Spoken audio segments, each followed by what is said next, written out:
Tapi ketika sebutir debu itu menjadi bagian dari perjalanan rohani seorang pecinta ilahiyat, sebutir debu itu di hadapan para malaikat, di hadapan para nabi, di hadapan Allah Ta'ala, sebutir debu itu menjadi jauh lebih cemerlang.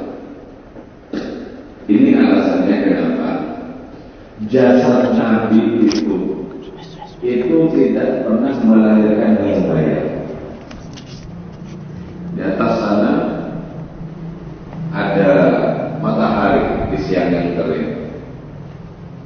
Di bawah, di halaman Nabi sedang berdiri. Siapapun tidak akan pernah menemukan bayang-bayang Nabi.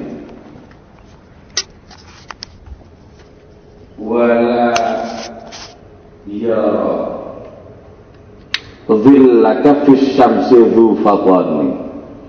Orang yang cerdik yang melakukan investigasi terhadap jasad Nabi tidak akan pernah sekalipun menemukan bayang-bayang Nabi di bawah terik matahari.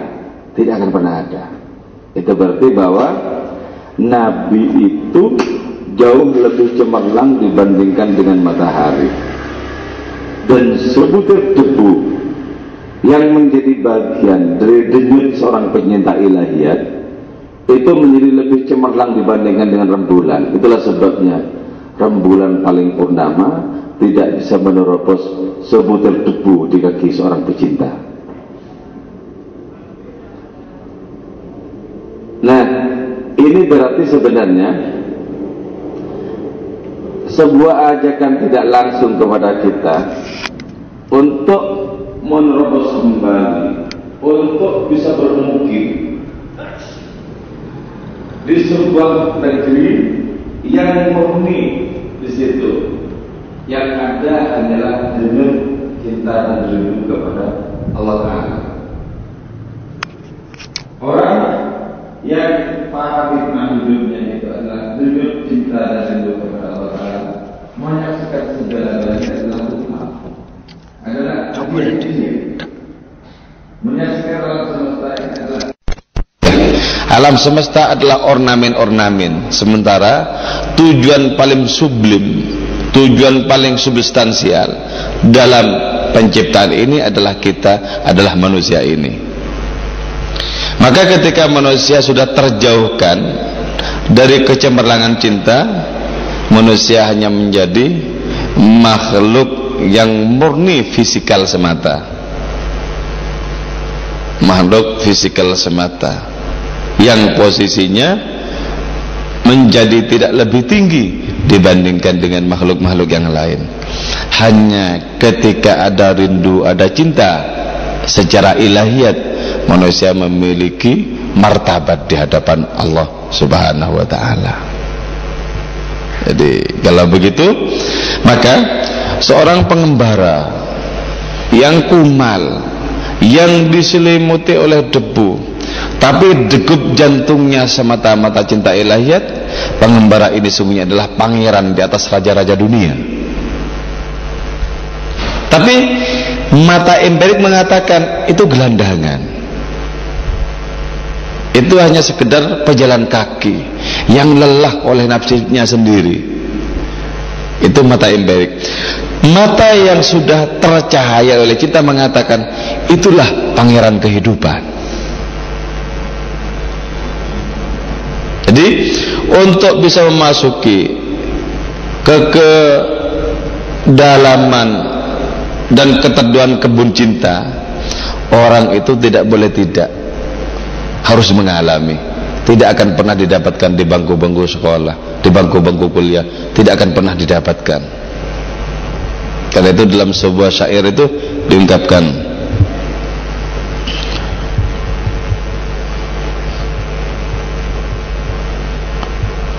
wa khudh an sujuni durusal gharam. Ada da'uni unaji habibi fala ta'dhuluni fa'adli haram. Terus ta'allam bukaya wa nuhya hamam. Ta'allam, belajarlah engkau pelajarilah engkau bukaya terhadap tangisanku. Wanuh dan melenguhlah engkau ya hamam, wahai burung merpati. Wahud ansujuni, ambillah engkau ansujuni dari duka derita cintaku. Apa yang diambil? Durusal gharam, pelajaran-pelajaran cinta. Jadi pelajaran-pelajaran cinta itu tidak akan pernah ditemukan di antara kertas-kertas, buku-buku, kitab-kitab, tidak akan pernah ditemukan. Itu murni harus mengalami. Nah, orang yang mengalami ini yang nanti akan bisa memiliki penglihatan bagaimana dia memposisikan cinta sebagaimana semestinya. Seluruh ilmu para nabi itu adalah ilmu yang didasari oleh cinta. Karena itu ilmu mereka semuanya adalah ilmu rasa. Karena ilmu rasa, maka segala sesuatu dalam semesta ini adalah gemah dan gemuruh cinta ilahiyat semata-mata.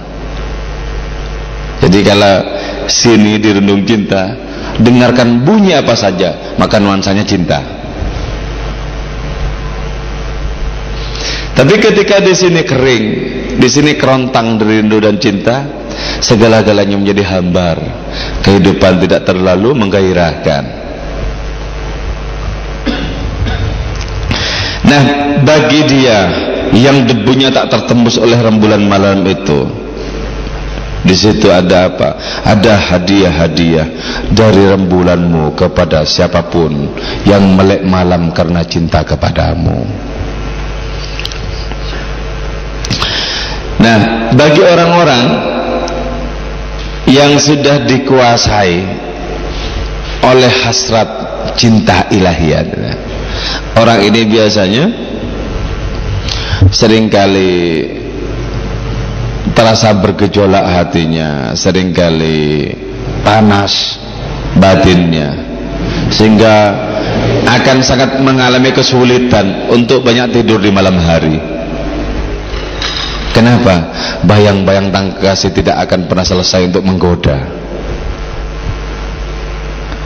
Tidak usah cinta ilahiyat, kita jatuh cinta kepada perempuan yang sangat sulit untuk kita dapatkan misalnya.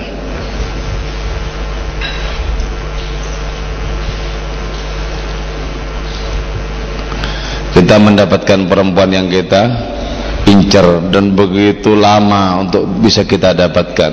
Sekali kita dapatkan akan membuat tidur kita tergantikan oleh begadang sepanjang malam.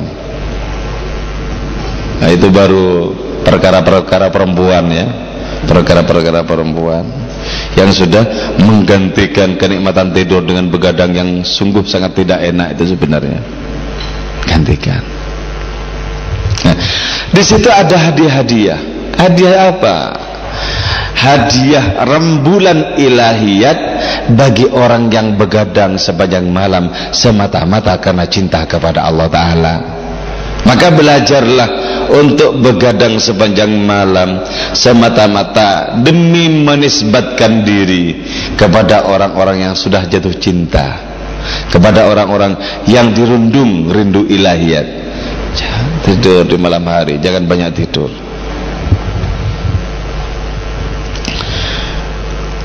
Karena itu orang jatuh cinta menjadi kurang tidur di malam hari, disenandungkan nama-nama Allah. Dulu nama-nama Allah Ta'ala disebut hanya berdasarkan kepatuhan, ya Allah, ya Rahman, ya Rahim, ya Malik, ya Kudus. Sekarang disebut tidak lagi atas dasar kepatuhan, tapi atas dasar cinta. Sebutan atas dasar cinta, ungkapan atas dasar cinta akan beribu-ribu kali lipat lebih menggetarkan dibandingkan dengan atas nama kepatuhan semata-mata. Orang sholat kena patuh Allahu Akbar tidak seberapa getarannya, tapi orang sholat karena jatuh cinta Allahu Akbar, langit demi langit pun akan tergoncang karena ungkapan yang hanya dua kata itu, Allahu Akbar. Jadi ini perkara bagaimana orang itu bisa tenggelam, orang itu bisa kuyup, orang itu bisa dikuasai oleh rasa cinta. Nah, kalau orang melek, orang menggadaikan seluruh tidurnya dan digantikan dengan begadang sepanjang malam, orang ini kelihatan pucat, orang ini kelihatan sakit. Disapa teman-temanmu, lagi tidak enak badan ya, lagi sakit ya, disapa begitu. Tapi sesungguhnya orang yang wajahnya pucat karena cinta, maka pucatnya wajah itu akan sanggup menaklukkan awan merah menjelang waktu isya. Awan di situ merah, atau matahari di waktu pagi yang oranye. Itu warna-warna mengagumkan itu akan menjadi takluk, menjadi pudar di hadapan orang yang wajahnya pucat pasi karena jarang tidur di malam hari lantaran cinta. Jadi karena itu ya, yang namanya jiwa-jiwa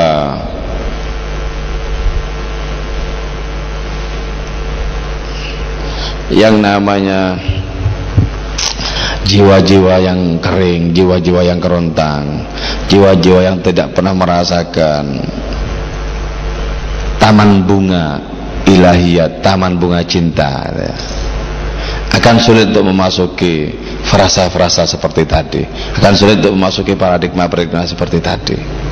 Kesulitan, sebab segala sesuatu sudah diukur dengan harga dan benda-benda, akan kesulitan. Sementara para pecinta dijauhkan dari harga dan benda-benda, dijauhkan dari cara berpikir kapitalistik, dijauhkan dari jiwa-jiwa yang hanya memikirkan profit, dijauhkan.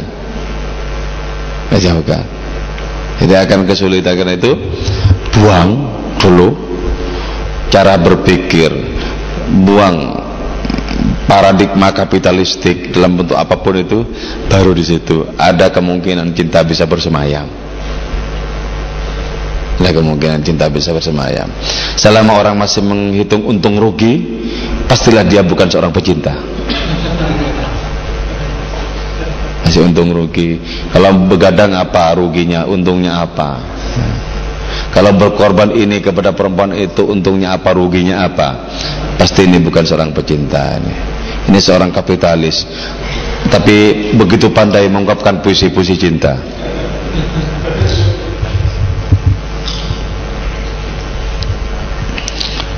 Ma ra'ayna fi hayatina rawdakah, selama hidup kami tidak bisa menyaksikan tamanmu, tidak bisa menyaksikan kebunmu.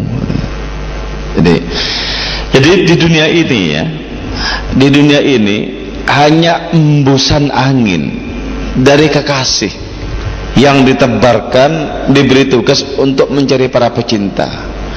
Adapun kebun yang sesungguhnya yang menunggu dalam ketakterhinggaan belum pernah disaksikan. Tapi walaupun belum pernah disaksikan, hembusan angin dari sana sudah cukup menggoda dan menggelisahkan. Sebab apa? Dunia ini terlalu sepele untuk dijadikan tempat balasan bagi para pecinta.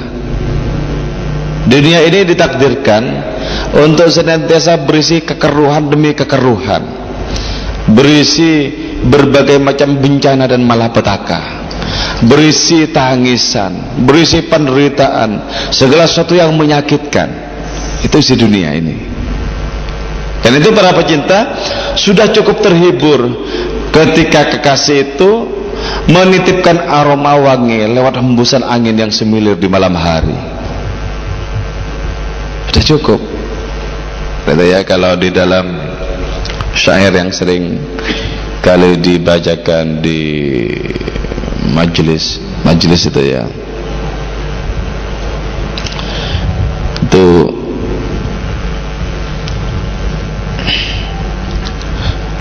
khabiri ya Nusaima an mughram, khabiri kabarkanlah ya Nusaima wahai angin malam, an mughram tentang dia yang dicintai itu. Jadi angin malam ini bisa menjadi kurir paling terpercaya yang dipakai oleh seorang kekasih menghembuskan wewangian cinta kepada pecintanya. Khabiri ya Nusaimah, kabarkanlah wahai angin malam, an maghram, tentang dia yang dicinta, syadhiyin, yang begitu wangi, walha, dan tergila-gila di mabuk cinta itu. Khabiri, khabiri, khabiri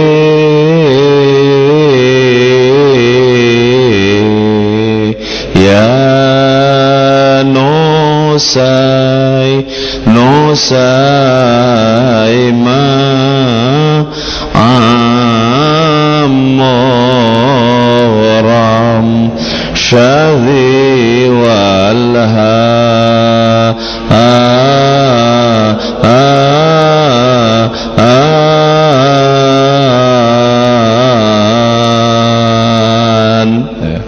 itu syairnya ke bawah lagi, itu lebih makin mengerikan lagi. Itu syairnya ini makin lebih mengerikan lagi. Tentu saja ya, kalau orang sudah merasakan hembusan sedikit sejangan cinta, mendengarkan syair seperti tadi atau lagu-lagu yang senada, itu seperti diguncang-guncang batinnya begini.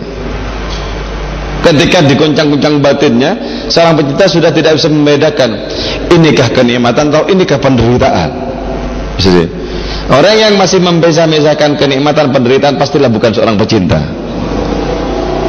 Misalnya hidup kayak gini enak, kayak gini enak, punya bayan sekian enak, kalau yang ini menderita, pasti bukan pecinta dia.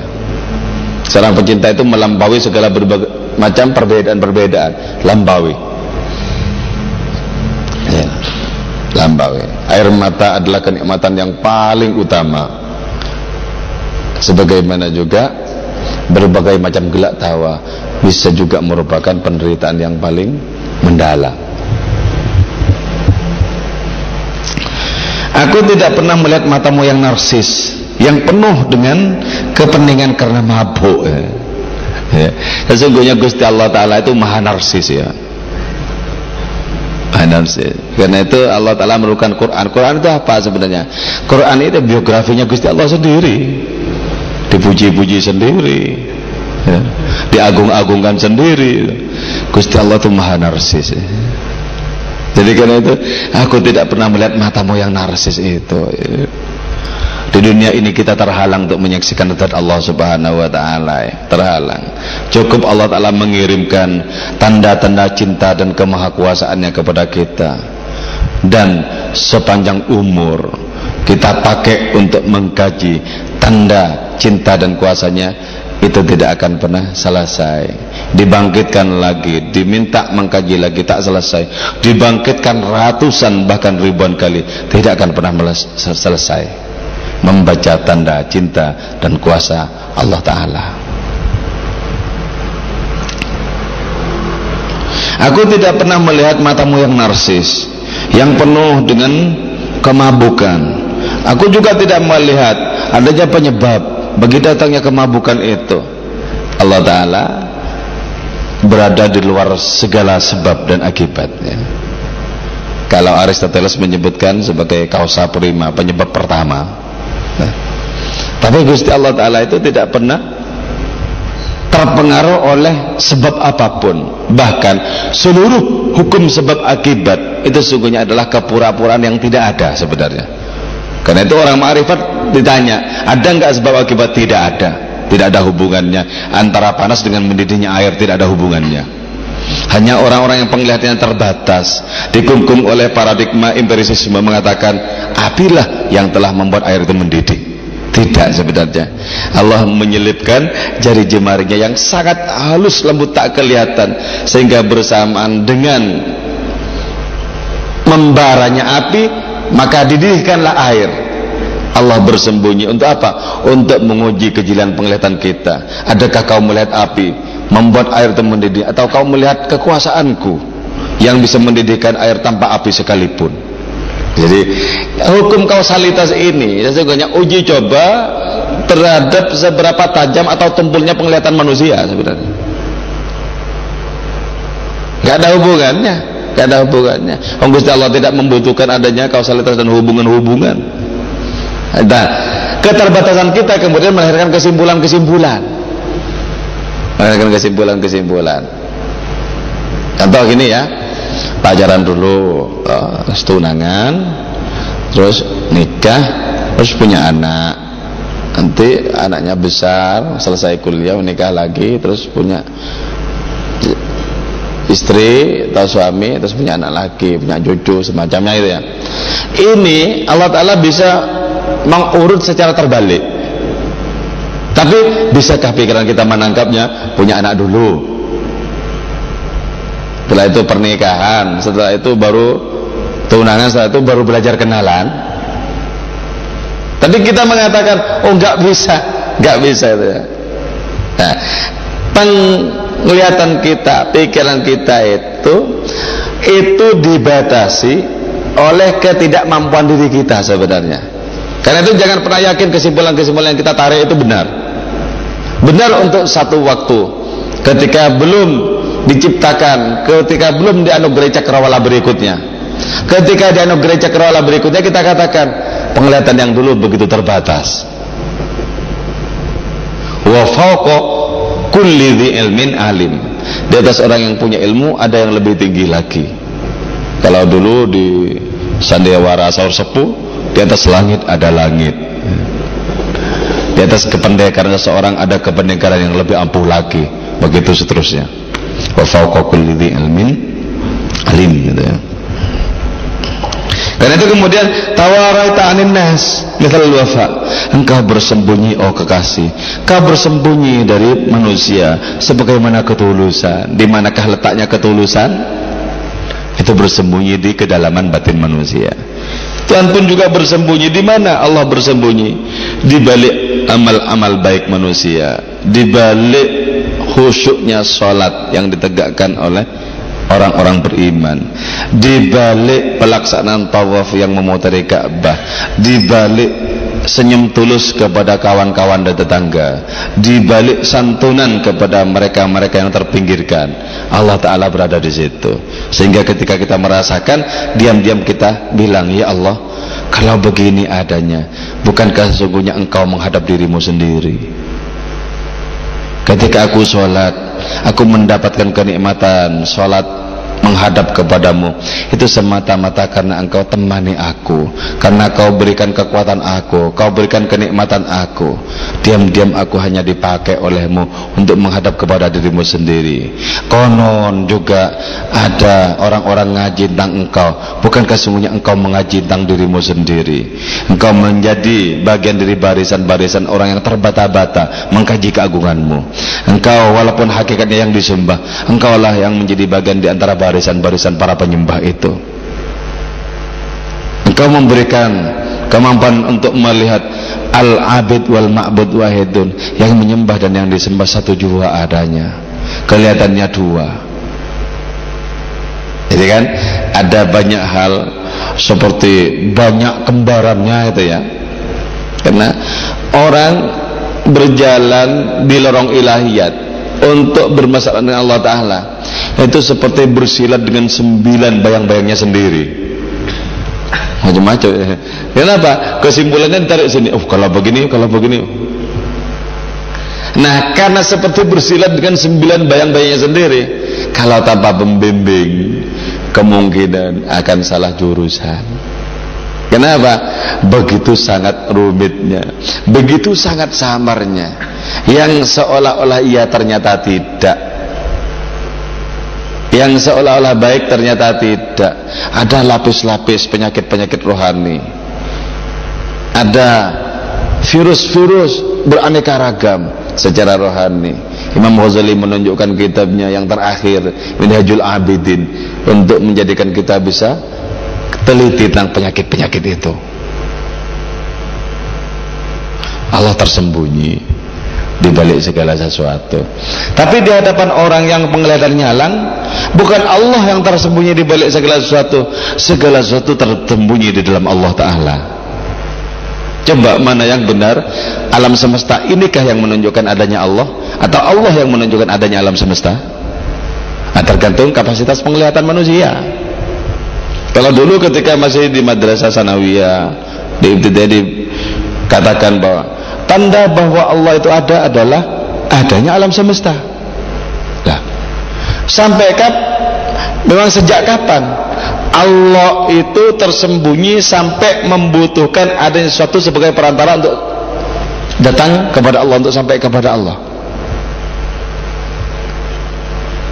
Sejak kapan Allah Ta'ala membutuhkan sesuatu yang lain agar dirinya menjadi nyata? Allahkah yang menunjukkan segala sesuatu, atau segala sesuatu yang menunjukkan adanya Allah Ta'ala, atau apa yang disebut segala sesuatu itu sesungguhnya tidak ada?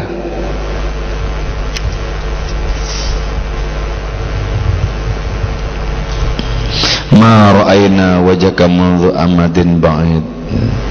Kami tidak menyaksikan wajahmu sejak masa yang sudah silam. Jadi ketika kita dipisahkan oleh Allah Ta'ala dari Allah Ta'ala sendiri, dulu ketika berada di alam lahut, alam jabarut, ya, alam malakut, kita menyatu begitu dekat dengan Allah, dan kita tidak pernah memanggilnya sebagaimana sekarang. Sekarang dikit-dikit kita panggil ya Allah, ya Allah, atau Allahu Akbar. Kita panggil dengan nama-namanya, kita panggil dengan zikiran-zikiran.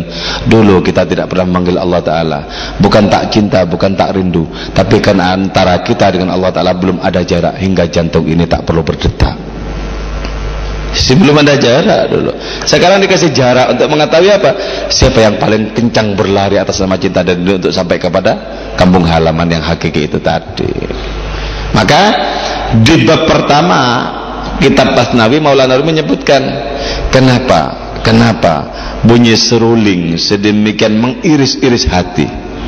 Ketahuilah, kata Maulana Rumi itu, dia memiliki suara yang sendu dan mengiris-iris hati karena dia terpisahkan dari rumpunnya, dicerabut dari rumpunnya, dijadikan sebatang kara.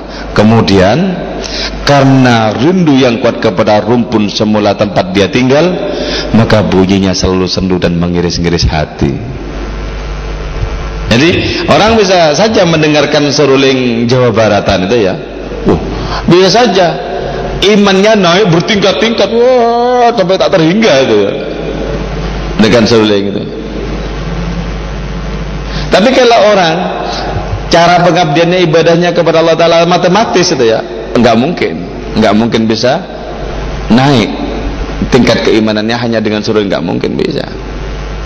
Paling naiknya dengan tahlilan, dengan istighosah, dengan sholawatan, dengan zikiran, dengan macam-macam yang sifatnya mahdoh itu. Nah, kalau para pecinta, segala sesuatu menjadi sarana. Wong sedikit saja kulit ini dihembus oleh angin yang tidak seberapa kuat, getarannya bukan main. Kenapa? Karena ini sudah sangat siap untuk digetarkan oleh segala macam sarana dalam kehidupan ini.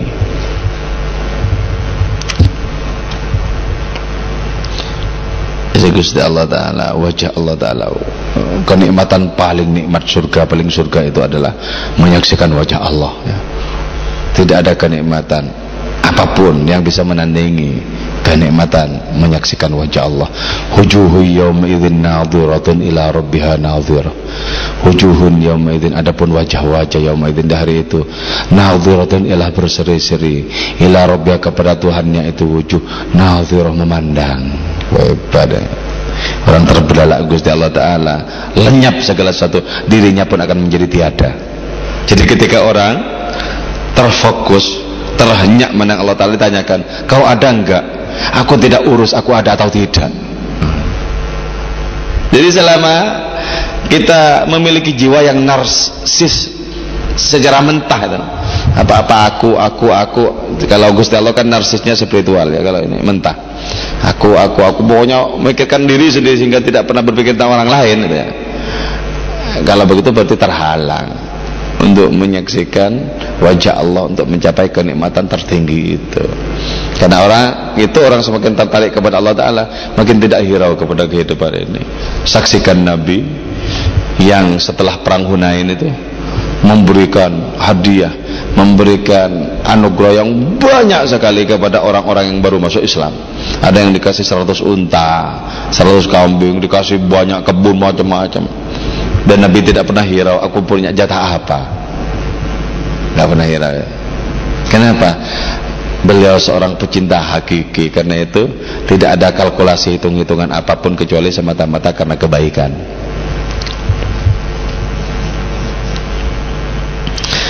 Oke, yuk dialog.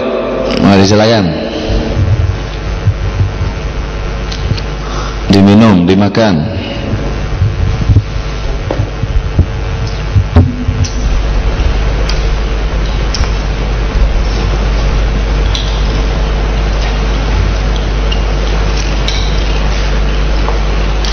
Ya Allah, bismillah.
Bukan apakah terpengaruh terhadap posisi hatinya, kebersihannya ataupun ini tidak memerlukan merubah aktivitas sebenarnya. Misalnya gini, kenapa kok tekun rajin kuliah itu? Itu jangan berpikir bahwa dengan tekun rajin itu nanti bisa mendapatkan apa. Jangan berpikir seperti itu. Tapi tetap tekun. Nah, terus berpikirnya gimana? Kenapa tekun rajin? Diperintahkan. Diperintahkan. Jadi perkara hasil itu sudah bukan urusan kita. Jadi orang berpikir sebab akibat itu kan karena mencaplok sesuatu yang bukan bidangnya, bukan garapannya, yaitu hasil. Coba kalau misalnya cara berpikirnya adalah bagaimana patuh terhadap perintah. Kan Gusti Allah Ta'ala yang memerintahkan untuk tekun, untuk ikhtiar, kan itu. Ya kerjakan, gitu. Kerjakan. Katakan, ya Allah, andai bukan karena perintahmu, untuk apa capek-capek aku kerjakan? Tapi karena ini perintahmu, maka aku kerjakan. Dan aku tidak menghubungkan dengan sesuatu yang sesungguhnya merupakan pekerjaanmu, yaitu memberikan hasil. Sama dengan misalnya, bedanya ini, orang sholat itu untuk mendapatkan pahala, untuk mendapatkan surga. Terus ada orang sholat, alasan satu, kenapa diperintahkan? Apa kau ngurusi pahala? Sejak kapan pahala menjadi urusanku? Apa kau ngurusi surga? Apalagi itu bukan urusanku, yang jaga malaikat Ridwan. Jadi ini hanya berurusan dengan melaksanakan perintah. Bahkan walaupun perintah itu tak dipahami, sesungguhnya wajib kita kerjakan loh. Ada kalanya perintah-perintah Allah Ta'ala atau ajaran-ajarannya belum betul-betul klop dengan pikiran kita. Kerjakan, walaupun tidak klop dengan pikiran kita, kerjakan. Nah, ketika kita berpihak kepada Gusti Allah Ta'ala, nanti Allah Ta'ala yang berpihak kepada kita. Intan surullah yansurkum wa yutsabbit aqdamakum. Kalau kalian menolong Allah, Allah menolong kalian dan akan mengukuhkan pijakan-pijakan kaki kalian. Nah, dia menolong itu artinya berpihak. Jadi kalau tekun bikin skripsi semacam ya diperintahkan aja. Diperintahkan. Jadi nanti jangan kecewa kalau tidak lulus. Jangan kecewa, tidak ada. Toh juga yang dimaksud lulus kan itu hanya satu versi itu ya. Artinya lulus tidak lulus versi penguji semacamnya kan itu. Kan bisa saja lulus dalam versi yang lain.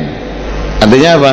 Dia sudah bisa menyelesaikan, menggarap skripsinya dengan sebaik mungkin. Cuman karena ada persoalan dengan dosennya itu hingga dibikin sulit dan dibikin tidak lulus misalnya. Gak masalah. Dulu Thomas Alva Edison itu diusir waktu kelas 4 SD itu. Dianggap paling bodoh dalam bidang matematika. Enggak masalah, aku enggak lulus matematika katanya. Aku bisa lulus di bidang-bidang yang lain ketika kelak dunia akan terperangah terhadap jasaku.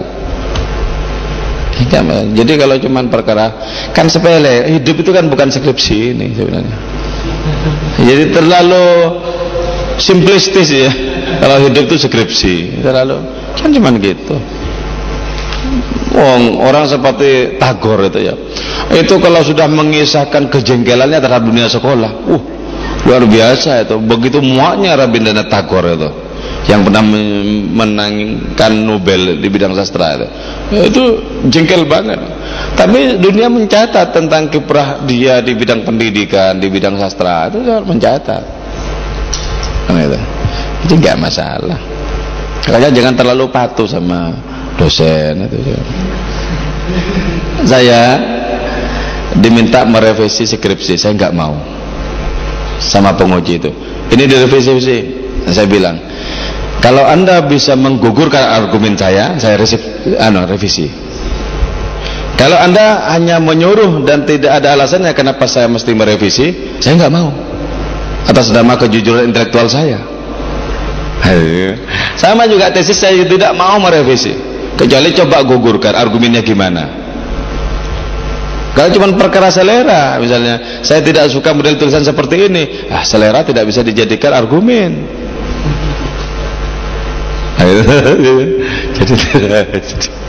Jadi ada bab-bab yang sami'na wa ata'na, ada bab-bab sami'na wa asoina. Jadi jangan kebolak-balik,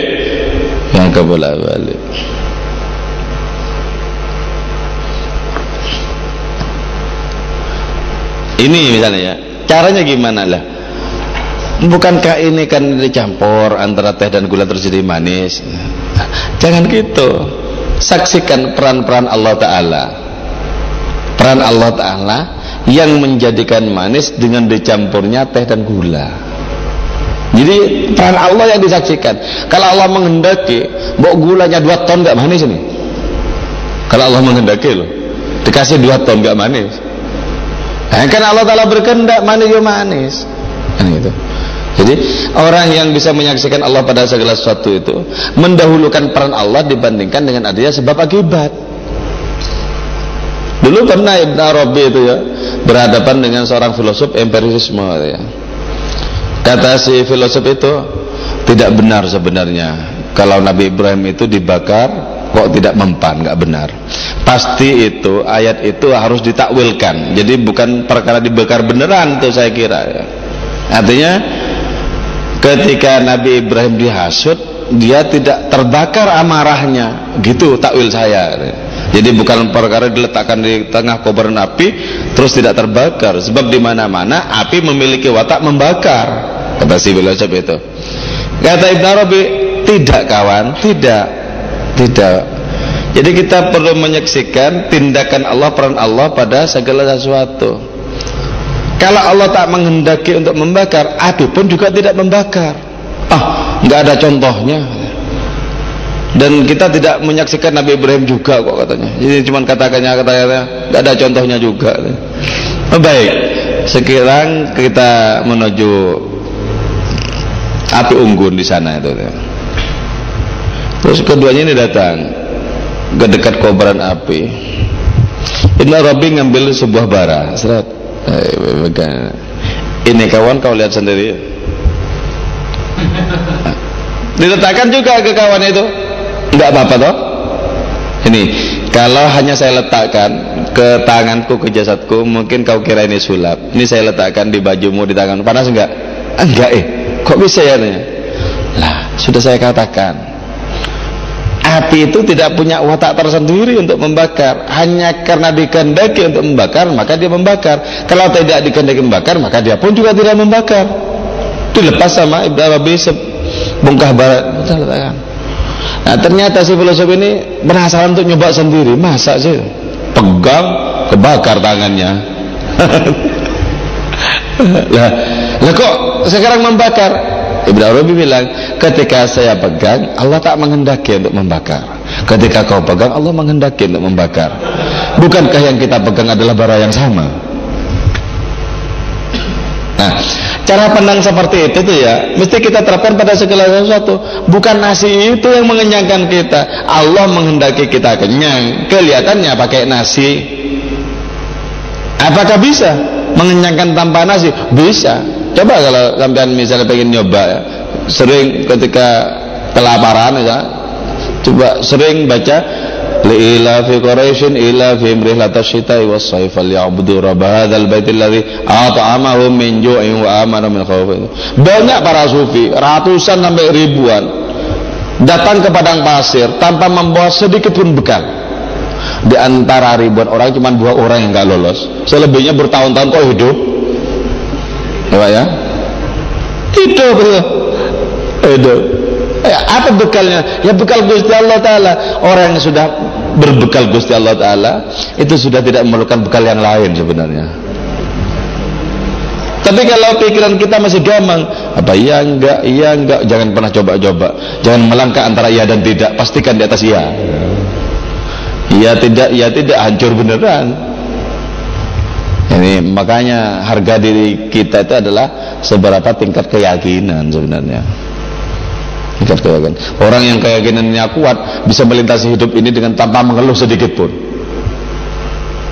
Dia bisa mengatakan, engkau berbagai macam persoalan boleh jadi, bisa saja kau menggebuk orang lain, tapi jangan pernah merasa bisa menggebuk diriku. Jadi persoalan itulah yang kalah. Nah, kalau orang yang kebanyakan kan kalah dengan persoalan. Nah. Jadi bagaimana memenangkan pertarungan dengan persoalan hingga yang takluk persoalan itu sendiri dan mengakui, iya ya, kau tak terkalahkan.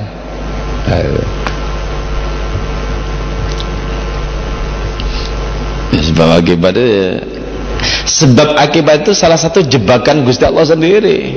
Allah bikin jebak berupa sebab akibat itu, dan katakan, ya Allah, banyak yang terperangkap dalam jebak yang kau ciptakan itu.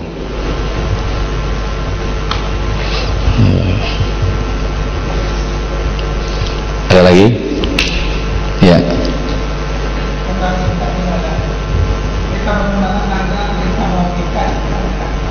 Sedangkan orang yang mencintai itu kan sebetulnya kan kok bisa dibatas waktu, kok dibatas waktu malam. Sedangkan orang yang dicintai kan biasanya tidak dibatas waktu kapan saja, kan itu lebih suka apa atau tadi waktu malam suka. Malam itu saat-saat kritis. Kalau malam saja itu sudah tidak bisa tidur, apalagi siang, gitu. Jadi ini yang disebut dengan apa? Dengan qiyas aulawi kalau dalam fikih itu ya. Qiyas aulawi itu. Jadi siang seorang pecinta, pasti lebih gelisah lagi. Siang segala sesuatu kelihatan rupanya terkenang wajah kekasih, kok mirip-mirip terkenang.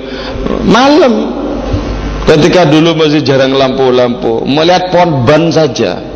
Jadi di tanah Arab sana ada namanya pohon ban. Di malam hari ketika dilihat dari jauh itu seperti orang berdiri gitu loh. Menyaksikan pohon itu saja langsung bergetar batinnya. Engkaukah itu kekasihku?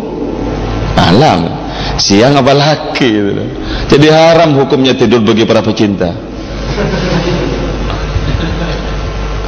Nah, ini sampean ngapeli cewekmu ya, terus kok terkantuk-kantuk di ruang ngapel itu hanya layak untuk dipendungi. Masa seorang pecinta kok ngantuk? Gak jelas itu kan. Oh, pecinta itu mungkin ya kan ngaceng. Pecinta kok lemes lembek. Maka perempuannya suruh aja, usir saja itu palsu cintanya. Kenapa? Lembek. Jadi harus jelas ya. Perempuan-perempuan itu suka laki-laki yang tegar. Nyingkirlah laki-laki yang lemes ya. Ya, cinta kepada Gusti Allah terus sebanyak malam begadang. Habib Abdurrahman As-Segaf itu ya 33 tahun tidak pernah tidur walaupun 1 detik pun. Bukan ukuran hari ya. Kalau cuma ukuran hari saya pun juga bisa, saya kira. Ukuran tahun ya. Gak pernah. Kita akan mengatakan sebagaimana teori kedokteran. Tidur yang lazim, yang sehat 8 jam 1 hari 1 malam, 24 jam itu 8 jam. Itu kebanyakan bagi para pecinta. Kalau begitu itu tidak bahkan jadi pecinta kalau membutuhkan 8 jam. Seorang pecinta tertidur sejenak saja dibangkitkan oleh bayang-bayang kasih dalam tidur. Semalaman nggak bisa tidur lagi itu. Ya Allah, ya Allah, ya Allah gitu. Semangat tidur lagi. Karena itu milikilah hati yang gelisah karena cinta. Ya, yang ada itu kan hati yang tentram terus, tentram tidur, nggak ada gelisah. Gitu. Terlalu dimanjakan oleh fasilitas dan keadaan.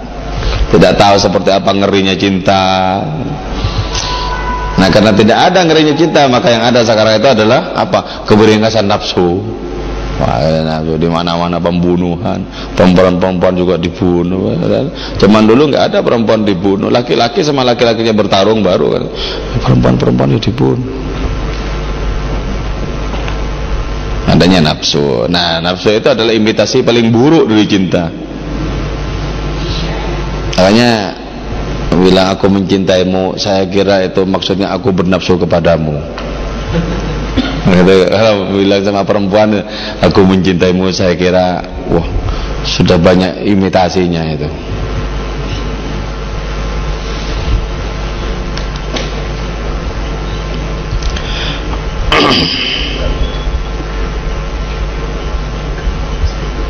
Jadi malam itu kan, kenapa kok malam terutama disebut malam itu dalam beberapa hal lebih utama dibandingkan dengan siang.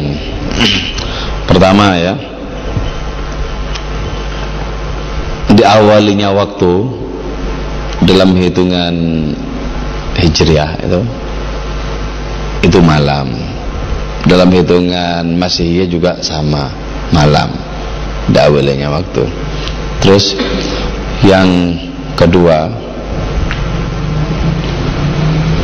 pada waktu malamlah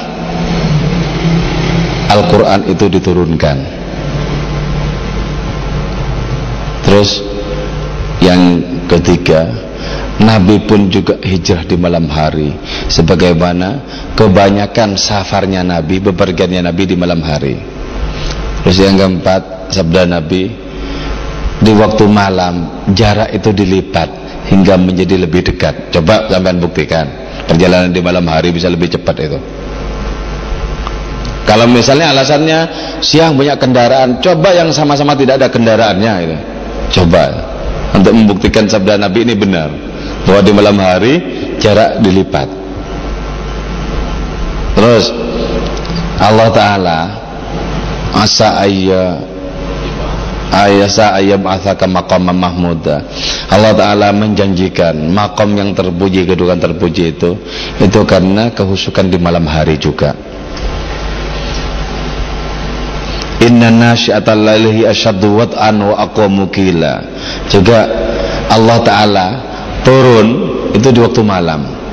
Yanzilu Rabbuna fi kulli lailatin ila sama'id dunya wa yunadi hal min mustaghfir hal min taib. Itu malam, sama malam. Terus Nabi berangkat Isra Mi'raj itu malam, sebagaimana purnama yang berlayar di angkasa.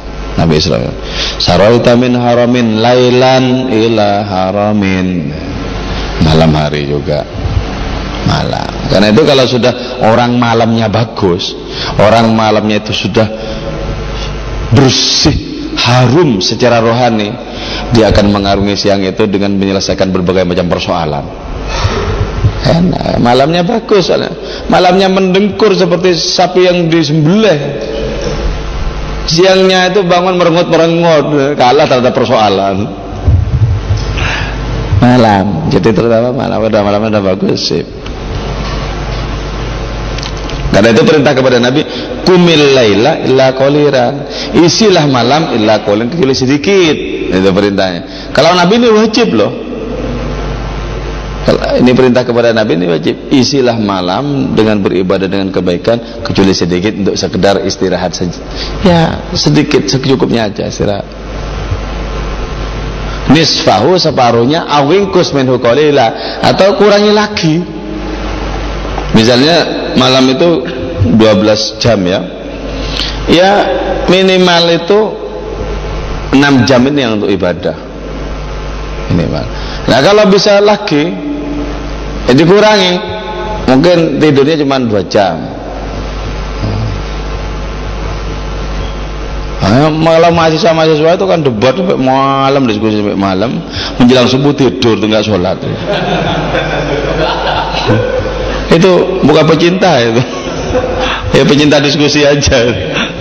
Berdebatnya tentang ketuhanan juga. Wah, murid Mu'tazilah, macam-macam. Sampai jam 3, setengah 4 itu dari habis isya. Setelah itu tidur, hilang subuhnya. Malaikat bingung, ini sebenarnya apa aktivitas orang ini. Kayaknya berdebat tentang ketuhanan, tentang tasawuf, tentang Syekh Abdul Qadir, malah tidur. Malam ya asik, malam itu asik loh. Coba bernazar misalnya, nanti di bulan Ramadan yang akan datang, usahakan jangan pernah tidur di malam hari. Jangan hanya bangun untuk sahur itu terus tidur lagi, bukan. Jangan tidur. Ya dari mulai berbuka itu sampai setelah subuh. Kalau kuat nunggu duha, kalau enggak setelah subuh tidur. Dan gak usah banyak-banyak, nanti jam 8 sudah aktivitas lagi. Dinadar begitu. Wow, itu bisa ampuh loh kalau berbarengan dengan izinnya Allah Ta'ala. Nggak tidur. Oh, enggak usah di jalan keilahian kok. Dukun-dukun itu juga melek di malam hari. Itu ampuh juga loh. Padahal dia enggak ada hubungannya dengan Gusti Allah. Dengan untuk dekat enggak. Jangan biar ngobati orang biar manjur, nanti dapat uang gitu aja. Melek terus. Ampuh juga ya. Saya punya tetangga ya. Tetangga ini suami istri. Suami istri ini kompak, nggak pernah tidur malam bertahun-tahun. Mbok baca Yasin, apa pokoknya nggak pernah tidur. Tapi orientasinya itu, nanti kalau ada orang nyalon bupati, dia yang ini, yang nangani bagaimana orang ini bisa menang jadi bupati gitu. Dia menang beneran kasih mobil. Gitu. Jadi orientasinya ke sana, bukan bagaimana menjadi kekasih Allah, bukan. Itu saja yang jelas-jelas bengkok itu ampuh. Gitu. Ampuh. Padahal jelas-jelas tujuannya kepada perkara-perkara materi duniawi itu. Ampuh. Apalagi coba kalau murni karena Gusti Allah itu kan. Apa tidak hebat? Itu ya. Dulu Abu Bakar Shibli itu ya, waktu pertama-tama tertarik si Abu Bakar Shibli. Abu Bakar Shibli ini temannya Al-Halat ya, temannya Al-Halat. Ketika Al-Halat dihukum gantung, orang-orang diperintahkan untuk melempar Al-Halat. Banyak waktu itu orang melempar dengan batu, duar. Al-Halat tidak mengeluh sedikit pun, tidak mengadu sedikit pun. Waktu itu Abu Bakar Shibli melempar dengan debu, Allah. Jadi, ketika Abu Bakar Shibli melempar dengan debu, justru menjerit Al-Halat. Tanyakan kawan, kata si Abu Bakar Shibli, kenapa kau dilempar batu tidak sedikit pun kau menjerit? Aku melemparmu dengan debu saja yang sungguhnya enggak kena, kau menjerit. Kata Al-Halat itu begini, orang-orang yang melempar dengan batu itu atas dasar keyakinan mereka bahwa aku ini kafir. Karena itu mereka melempar dan mereka berpahala. Sementara engkau kawan, katanya, kau tahu persis posisiku ini seperti apa sebenarnya. Karena kau mengalami hanya aku terlalu berani dan kau menyembunyikan apa yang ada di hatimu. Kau masih melempar juga dengan pura-pura seperti itu. Apa tidak ini menyakiti hatiku itu? Nah, ini berkawan ya sebenarnya. Satunya tergila-gila sampai tidak sadar hingga di mana-mana ceramah tentang keilahian, di pasar-pasar di mana-mana, dan seluruh pengalamannya disampaikan walaupun tak masuk akal di kalangan orang banyak. Nah, Syibli ini tidak, Syibli ini wadah rohaninya lebih besar sehingga dikasih oleh Allah Ta'ala karunia-karunia rohani dan tidak meluap-luap sebagaimana yang dialami oleh al-halat kawannya ini. Nah, Bukhari Syibli ini ketika pertama-tama tertarik kepada Allah Subhanahu wa Ta'ala, melek di malam hari, begadang di malam hari. Ketika matanya mengantuk, tek-tek, dia ngambil cepat-cepat ngambil garam, letakkan, ayo, mau ngantuk lagi enggak? Tak pantas mata seorang pecinta ngantuk. Pakai garam lah, nggak tanggung-tanggung. Jadi yang dikalahkan mata, bukan kemudian ya udah tidur aja, tidur. Wah. Ini yang dikalahkan. Ya, tapi ini ya. Jadi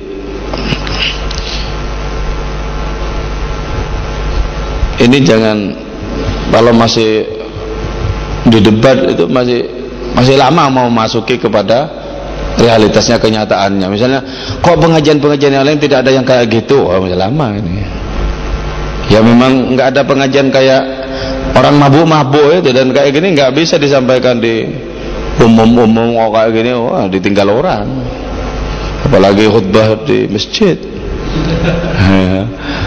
Jadi langsung bisa menyelesaikan diri, belajar untuk merasakan, karena hakikatnya itu adalah ilmu rasa sebenarnya. Ada lagi? Ya. Sama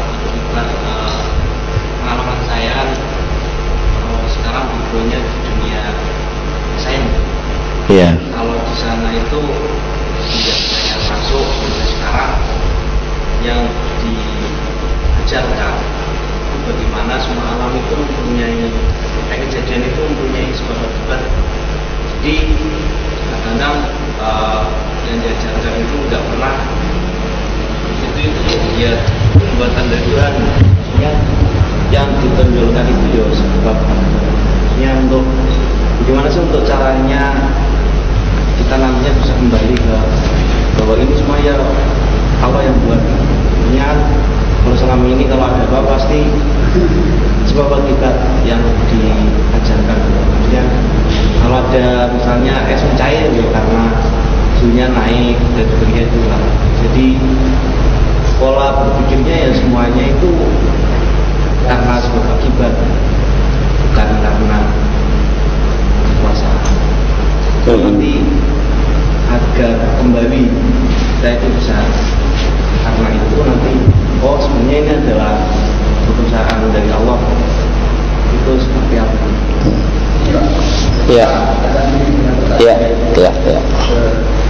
Saya mungkin sampai di apa istilahnya masalah kepercayaan seperti cuma sejauh ini saya seringkali dihadapkan dengan kebingungan ketika musim dia dihadapkan pada ya akibat benturan psikis ini. Nah, pertama satu misalnya penjelasannya pertama bahwa ketika air dipanaskan, kita menggunakan panas. Secara faktual, nyata menurut pelajaran saintifik bahwa yang membuat air itu panas adalah apa? Secara faktual, itu yang pertama. Yang kedua, bahwa menurut paradigma sugesti bahwa enggak, itu bukan api yang menyebabkan air itu panas, tetapi itu murni adalah campuran atau kekuasaan kecintaan Tuhan. Itu menurut apa istilahnya ya wacana yang kedua menurut paradigma sugesti. Yang masih saya kebingungan lompatan logikanya ini bagaimana?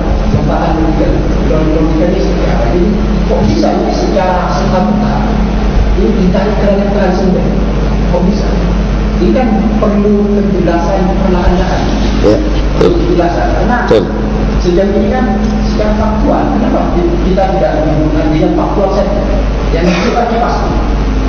Sementara kan kalau yang kedua itu sifatnya masih abu-abu, abstrak. Jadi yang faktual ini, yang faktual. Itu bagaimana nih Pak? Lompatan logikanya itu bagaimana? Ya. Ini akan agak terasa kesulitan karena hukum kausalitas itu sudah menjadi bagian dari bawah sadar atau atas sadar. Jadi karena itu ini membutuhkan dekonstruksi yang lebih tegas lagi sebenarnya ya, untuk bisa dijadikan sebuah acuan paradigmatik. Misalnya gini, kalau biar tidak melompat logikanya ya, biar ada urutan-urutannya, karena biasanya orang itu memerlukan adanya urut-urutan yang jelas. Kalau puisi itu kan nggak pakai urut-urutan, banyak lompat, cetat itu gitu ya. Tapi beda dengan skripsi, itu harus jelas antara alinea dengan alinea, harus jelas. Antara bab 1 ke 2 harus jelas ya, itu dunia pendidikan itu seperti itu, dunia pendidikan yang lazim ya. Maka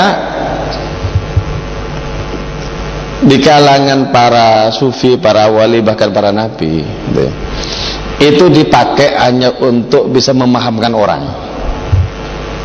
Kalau tidak dalam rangka memahamkan orang, maka apa yang disebut sebagai lompatan-lompatan terjadi.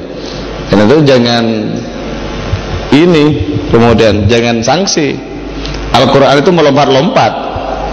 Nah, itu ya, melompat-lompat. Coba yang disebut di surat Al-Isra itu ya, itu hanya ayat pertama yang berbicara Isra. Subhanalladzi asra bi'abdihi lailam minal masjidil harami ilal masjidil aqsa alladzi barakna haulahu linuriyahu min ayatina innahu wasami'ul basir. Setelah ini langsung ngomong Nabi Musa.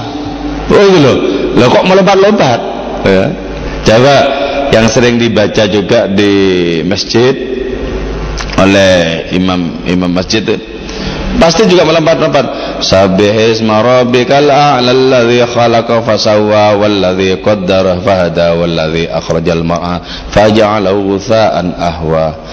Sampai di sini belum melompat, tapi sanuqri'uka fala tansa, melompat ini sudah nggak ada hubungannya. Yang kalau dalam dunia artikel tuh dikasih bintang-bintangan itu, tok nulis lagi. Artikel-artikel zaman dulu itu ya.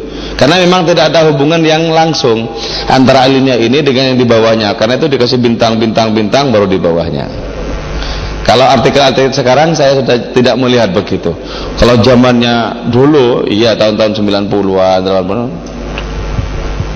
Sanuqri'uka fala tansa illa ma syaa Allah innahu ya'lamul jahra wa ma yakhfa wa nuyassiruka lil yusra fadzakir. Tidak ada hubungannya lagi unsur.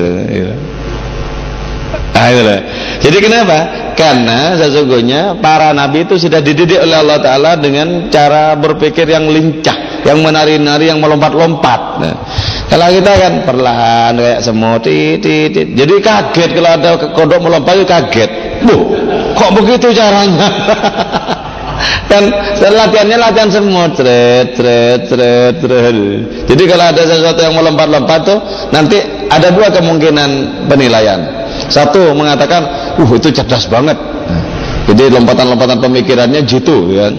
Terus yang kedua ini yang fatal, bodoh banget itu, kan. Bodoh banget itu, nggak nyambung, pikirannya nggak nyambung. Nah sebenarnya kan perkara nggak nyambungnya pikiran orang dinilai itu, atau tidak sanggupnya orang menilai ini untuk mencapai lompatan-lompatannya itu, kan gitu. Nah sekarang kalau saya mencoba untuk tidak terlalu melompat misalnya ya kepada hukum dari kausalitas kepada peran-peran Allah gitu ya. Contoh gini aja, gampang sebenarnya. Terus yang menciptakan api Allah, yang bikin api panas Allah, kayak gitu toh. Tentu saja ini tunduk kepada yang bikin, kan gitu. Tunduk kepada yang bikin. Nah, sesungguhnya ketika api ini jelas tunduk kepada yang bikin, api itu mendengarkan bisikan dari Allah yang tidak didengarkan oleh orang lain, termasuk tidak didengarkan oleh kompor dan airnya itu sendiri. Allahnya bilang apa? nanti pada waktu sekian didihkanlah air itu. Dan ini bisa melaksanakan perintah karena dikasih potensi oleh Allah Ta'ala untuk bisa merespon perintah. Kalau sesuatu itu tidak dikasih potensi untuk merespon perintah, perintah ini akan muspra, akan sia-sia. Misalnya Allah tidak ngasih potensi kepada api untuk mendidihkan, ya percuma Allah mengatakan misalnya bakarlah terus nanti didihkan, percuma lah. Berarti potensi di sini untuk menjadikan air mendidih itu dikasih oleh Allah Ta'ala, perintahnya dari Allah Ta'ala juga. Tapi yang bisa mendengar itu cuma api. Karena itu kemudian ya, binatang sebesar gajah nggak memiliki ilmu yang dimiliki oleh ulat, nggak memiliki ilmu yang dimiliki oleh ulat buah, itu nggak memiliki ilmu. Karena itu kemudian gajah tidak bisa memerankan apa yang diperankan ulat. Sebagaimana juga sebaliknya. Kenapa? Berarti di sini firman-Nya itu spesifik. Firman Allah kepada ulat, beginilah engkau. Sebagaimana firman Allah Ta'ala kepada Daud, bertepuk tanganlah engkau ketika angin itu datang. Kepada rembulan bilang, jadilah engkau semakin hari semakin membesar hingga datang purnama dan orang-orang memujamu. Lupa mereka, kenapa kok tidak memujaku? Itu kan sesungguhnya perintah itu datang dan kemampuannya datang juga dari sana. Karena itu biar tidak bertele-tele, Allah yang membuat itu mendidih, kan biar cepat loh.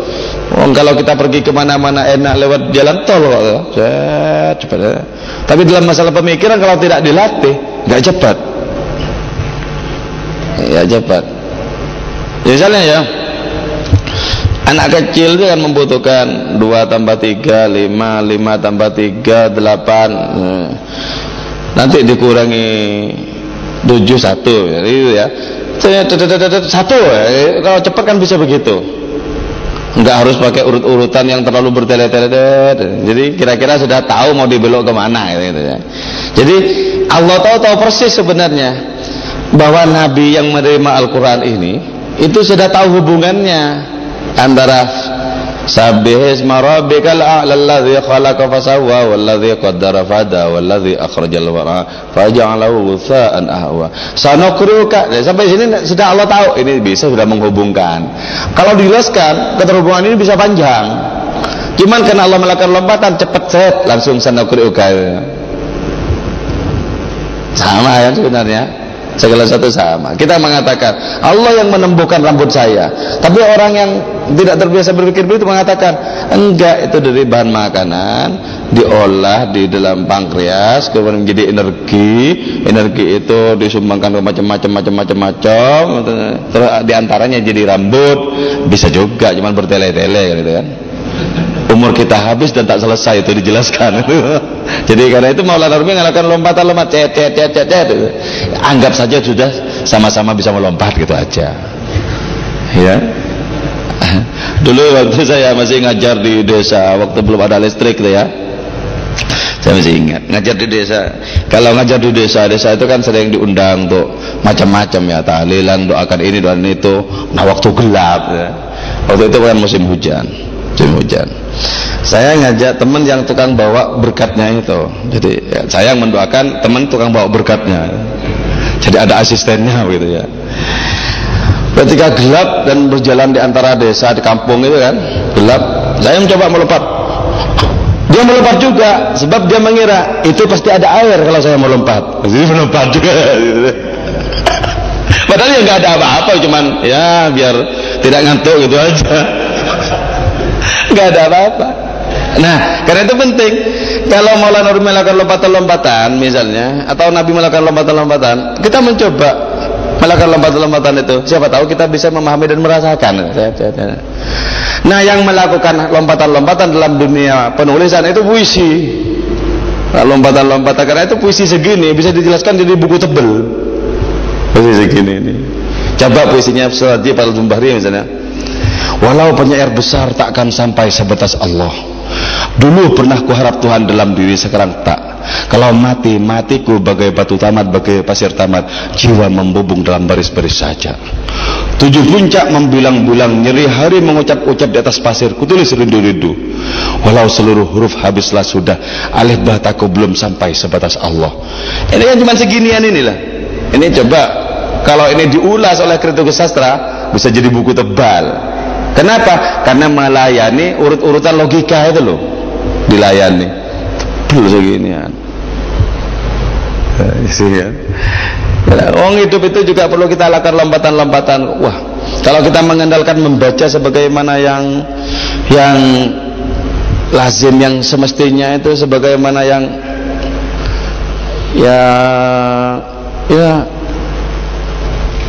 yang dilakukan oleh banyak orang ya, cara-cara tradisional apa, cara-cara manual itu loh. Wah, puyeng kan kalau gitu. Setiap hari buku terbit ada berapa ratusan ribuan, judulnya saja nggak paham kita. Kalau harus baca sampai selesai terus detail paham baca, waduh rumit itu. Itu pasti nanti kan udah ada ketertimbunan nanti kan. Baca 10 buku misalnya, nanti yang pertama kedua itu udah lupa, itu ketiga udah lupa itu. Saya pernah menjadi editor buku ya di penerbit pustaka pelajar sampai belasan tahun ya. Saya berpikir dari awal itu, saya jadi editor pasti pintar saya. Kenapa? Saya membaca sebelum terbit sudah saya hatam duluan dalam pikir saya. Ternyata enggak nyantol di pikiran. Kenapa?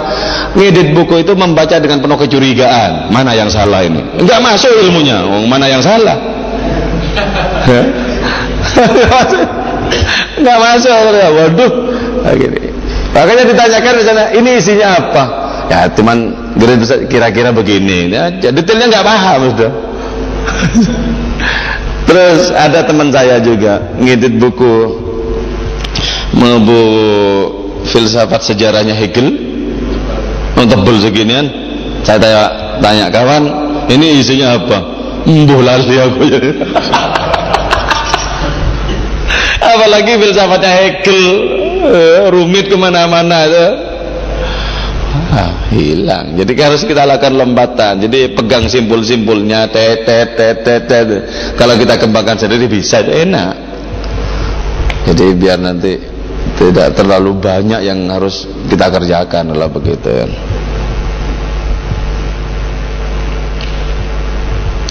Jadi orang itu semakin memasuki cakrawala keilmuan, lompatannya malah semakin jauh. Jauh. Sebaliknya orang itu berada di awal, di permulaan, harus butuh yang perlahan-lahan. Ini karena gini. Itu kalau dijadikan kebiasaan itu nggak bagus. Sebab harus detail begitu terus. Ini begini terus.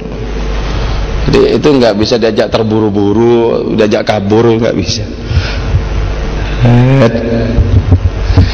Jadi itu ya.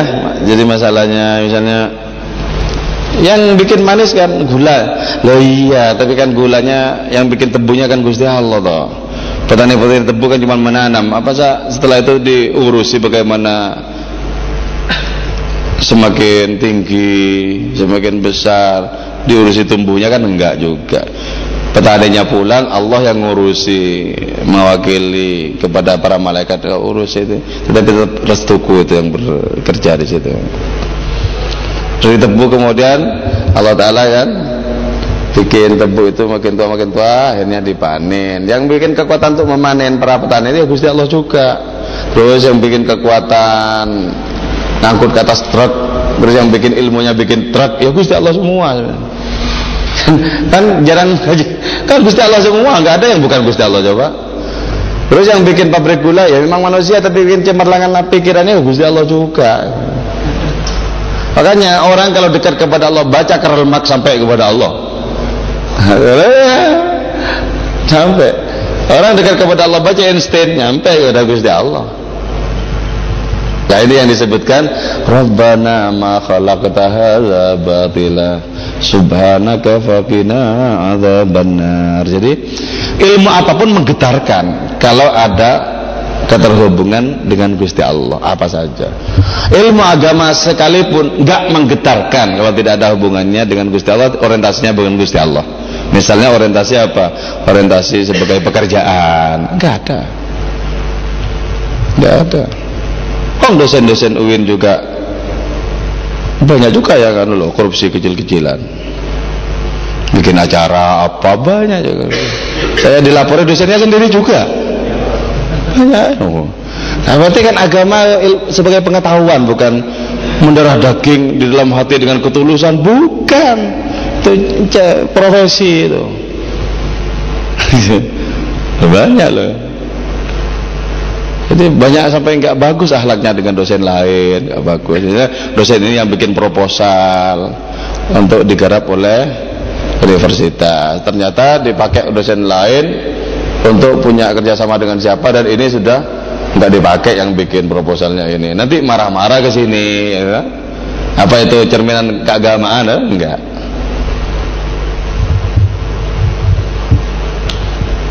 Oke. Yang saya lupa tadi ya, belum terjawab ya. Sudah ya? Bersama ya gitu loh. Coba ya dikit-dikit Gusti Allah ya, lumayan. Insyaallah. Kalau Gusti Allah Ta'ala hanya diperlukan kalau manusia itu kepepet. Wah, jadi nggak benar, baru ketika kepepet segala akal pikiran sudah nggak bisa memberikan solusi, baru ya Allah, ya Allah, ya Allah, sambil tidak masuk di pikirannya ya Allah, ya Allah. Allah hanya diperlukan ketika saat-saat terdesak.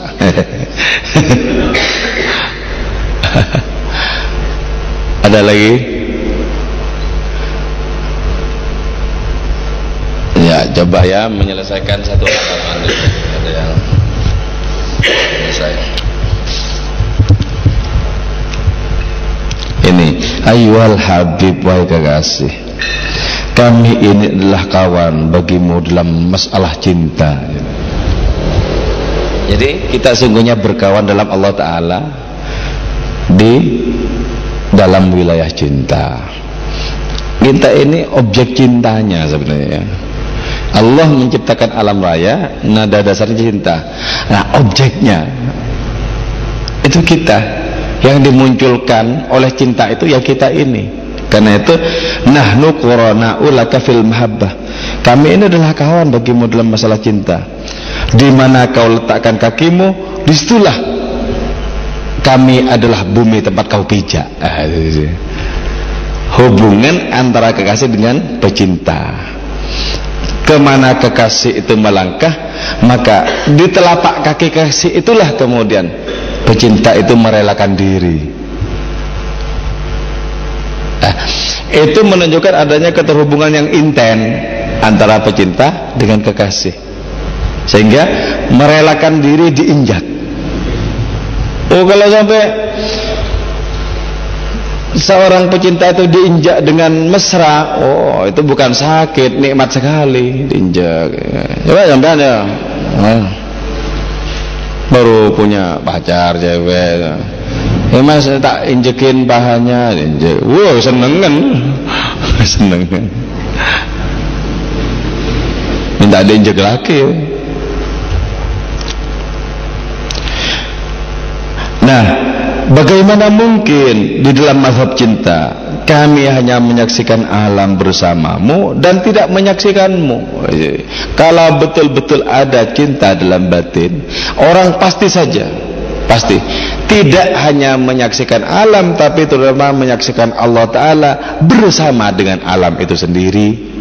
Jadi bagi orang yang menyaksikan cuma makhluk ciptaan, itu berarti memang mazhab cinta belum kokoh dalam batinnya. Orang mazhabnya Maliki Syafi'i bukan mazhab cinta. Jadi betapa penting mengerti mazhab cinta, itu penting biar kita bisa menyaksikan Allah Ta'ala pada segala sesuatu. Jadi karena itu kalau kitab Hikam menyatakan man arafal haqqah syahidahu fi kulli syai', orang yang kenal Gusti Allah maka akan menyaksikan Allah pada segala sesuatu. Mana yang bukan Allah coba? Enggak ada. Kenapa kok kemudian mata seperti lamur tidak menemukan dan berteriak, di manakah gerangan Allah? Lama sekali iktikaf di masjid tak ketemu Gusti Allah. Datang ke Ka'bah berputar-putar bertawaf tak ketemu Gusti Allah. Coba Itu kan berarti tidak ada sesungguhnya mazhab cinta dalam hatinya. Nggak ada. Kalau betul-betul punya mazhab cinta dalam hatinya pada segala sesuatu, maka yang menjadi nyata hanyalah kehadiran Allah Ta'ala jua. Ikhtartu nafsi muddatan muqallidan kuntu asmu asmi wala ara nafsi. Aku pernah memilih diriku sendiri. Aku pernah menjadikan diri sebagai kiblat dari eksistensi. Aku mendengar namaku dan tapi tidak melihat diriku. Jadi ketika orang masih menjadikan diri sebagai kiblat, orang ini masih hanya bisa mendengar namanya dan tidak menyaksikan dirinya.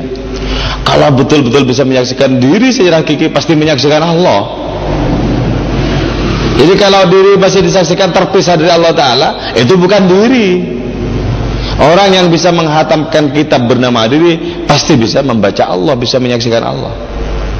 Sebab tidak ada asal usul diri ini kecuali Allah Ta'ala. Dan ketika Allah Ta'ala menciptakan, tidak kemudian dilepas, Allah masih bersama dengan ciptaannya itu. Jadi aneh, orang menyaksikan diri kok tidak menyaksikan Allah. Apa orang ini yang mendetakkan jantungnya sendiri? Apa orang ini yang mengatur nafasnya keluar dan masuk? Apa orang ini yang mengatur pankreasnya? Apa orang ini yang mengatur ginjalnya dan lain semacamnya? Allah Ta'ala berperan di situ. Dan aneh sekali, tak disaksikan berperan di situ. Jadi agama itu sesungguhnya mengajak kita untuk menyaksikan peran-peran Allah Ta'ala dalam diri kita dan di alam semesta. Sanurihim ayatina fil afaqi wa fi anfusihim hatta yatabayyana lahu annahul haq. Akan kami perlihatkan ayat kami di cakrawala dan dalam diri. Kuntu munsaghilan binafsi. Aku bersibuk dengan diri sendiri, tapi aku tidak berhak kepada diri sendiri, tidak mengalami hakikat diri sendiri. Ketika aku bebas dari diriku sendiri, aku temukan diri sendiri.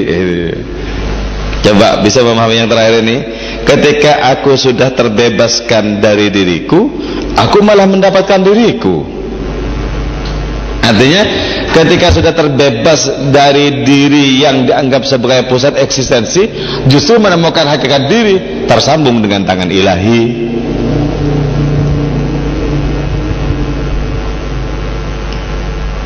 Kayak gini ya.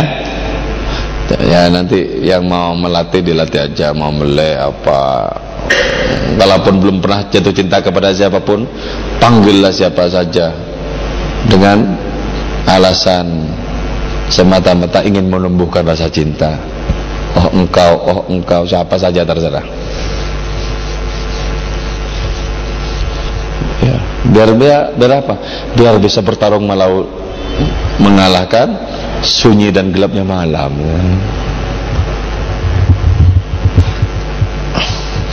Oke, sudah ya. Mari kita tutup. Mudah-mudahan perjumpaan kita ini barokah. Ya Arhamar Rahimin, Ya Arhamar Rahimin, Ya Arhamar Rahimin, farij 'alal muslimin. Ya Arhamar Rahimin, Ya Arhamar Rahimin, Ya Arhamar Rahimin, farij المسلمين وليس نرجو سواك فادرك إلهي دارك قبل الفناء والهلاك عمد يا ود يا أرحم الراحمين يا أرحم الراحمين يا أرحم فرج على المسلمين نسألك وليقيم العدل كي نستقيم على هداك القويم ولا نضيع اللعين يا أرحم الراحمين يا أرحم الراحمين يا أرحم الراحمين لا المسلمين Subhana rabbika rabbil izzati amma yasifun. Alhamdulillah. Al-Fatihah. A'udzu billahi minasyaitonir rajim. Bismillahirrahmanirrahim. Ar-Rahmanir-Rahim. Maliki yaumiddin. Iyyaka na'budu wa iyyaka nasta'in. Ihdinas siratal mustaqim. Shiratal ladzina an'amta 'alaihim waladdallin. Amin. Wal 'afwu minkum. Assalamualaikum warahmatullahi wabarakatuh.